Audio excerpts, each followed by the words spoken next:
couple weeks back, E3 saw the confirmation of a sequel to the critically lauded Nioh, and after the initial bout of excitement, I felt a serious pang of buyer's remorse.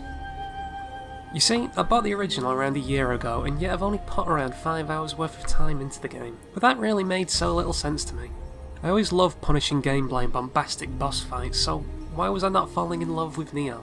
Well, I decided that it was about time to get to the bottom of this question and actually legitimise my purchase in the form of a full review.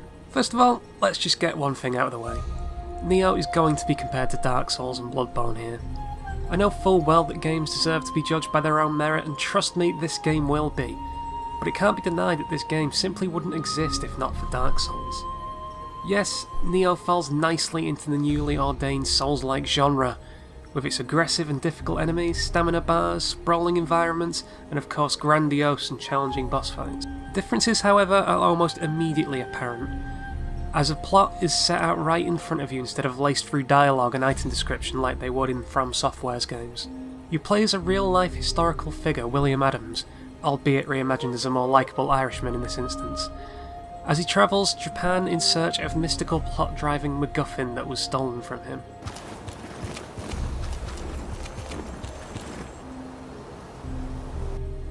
The game's principal villain is Edward Kelly, who does remain English because, of course he does. He also comes across like an edgelord's Palpatine cosplay. I am being facetious, of course, but in all honesty the plot is pretty paper thin. It does, however, set the stage nicely for a beautifully realised feudal Japanese aesthetic, and allows for some truly stunning enemy design. Enemies in the game consist mainly of various yokai, each having an intriguing and gorgeously gruesome design. In terms of the Dark Souls comparison, I will say that as far as the chasing pack goes, Nioh is easily the strongest offering. While it has the standard Soulsborne hallmarks, it isn't afraid to blaze on its own trail. The combat engine itself is free-flowing and stylish, with combo moves for more intricate attacks. There's also a power-up that releases a spirit which boosts damage and provides temporary invulnerability. All this, coupled with the Japanese aesthetic, come together beautifully to feel like an unlikely marriage between Dark Souls and Team Ninja's other player-punishing IP, Ninja Gaiden. One of the biggest changes comes in the form of the Ki Pulse mechanic, in which stamina can be regained after an attack by timing a button press after an onslaught. The perk becomes unavailable after dodging. Therefore, it pays to stay on the front foot. Also, on the comeback tweaks front, all enemies, including bosses, have their own stamina meter, and by whittling this away, the player can earn the chance to complete a heavy special attack. It all serves to encourage aggression from the player. For me, this is what puts Nioh ahead of what I would consider a Souls clone, like Lords of the Fallen. As the devs are using their own strengths and mixing this into a new formula, as opposed to providing a lesser clone of a superior experience. On the subject of mixing the formula, the player in Nioh has a plethora of customization options for their combat style.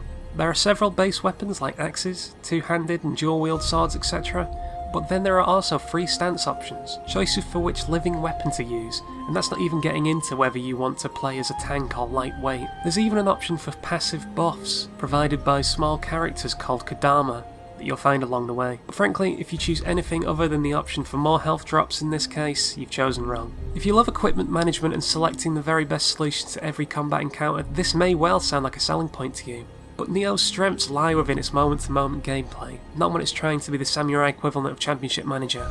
There is such a thing as too much choice, and it's very easy to be totally overwhelmed by the options you're given. Personally, I found one stance and weapon type that worked for me, and used it for the entire playthrough. This headache is felt again when you look into selecting a weapon itself. Every enemy seems to drop a weapon every time, and you can quickly find yourself with an inventory consisting of 3 to 4 decent weapons and 100 pieces of what amounts to tasteless kitchenware. You could obviously argue not to pick them up at all, but you have a specific currency for weapons, and everything dropped can be sold, so hoarding is actively encouraged by the game. I can see myself going on a rant here, so let's continue with the niggles.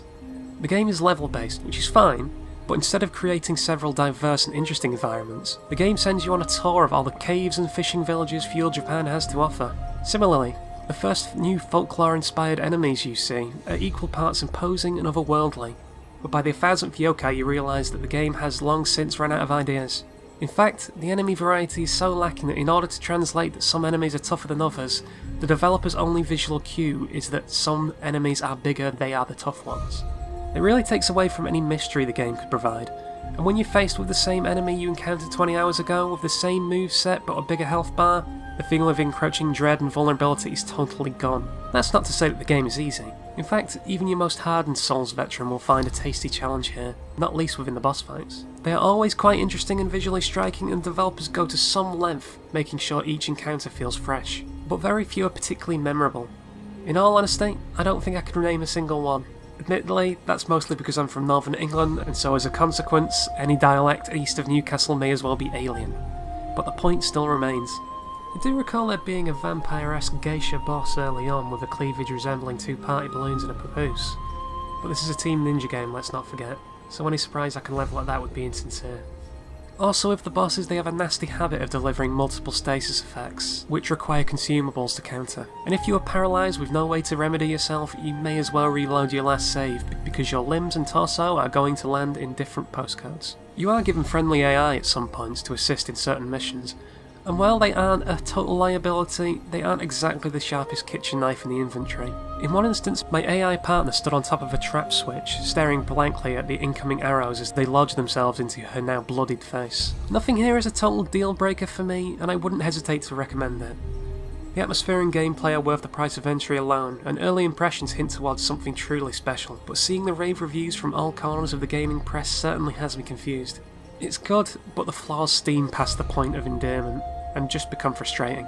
Perhaps it's not you, Nioh, it's me. I'm just not ready for a game that has me spending as much time micromanaging as it does fighting Goliath abominations of legend. The groundwork is in place for a seriously impressive game, but there are more red flags than a Soviet Union golf course. So all in all, I just can't love this game despite my best efforts, but there's enough here to keep me interested for the sequel. The flaws I take issue with are not inherent to the game and can be changed with some simple tweaks. Nioh is the best of the rest when it comes to Souls-likes, but for me it isn't yet good enough to escape the Dark Souls comparison entirely. My score for the game will be a 7.5, but the game could have quite easily been so much more.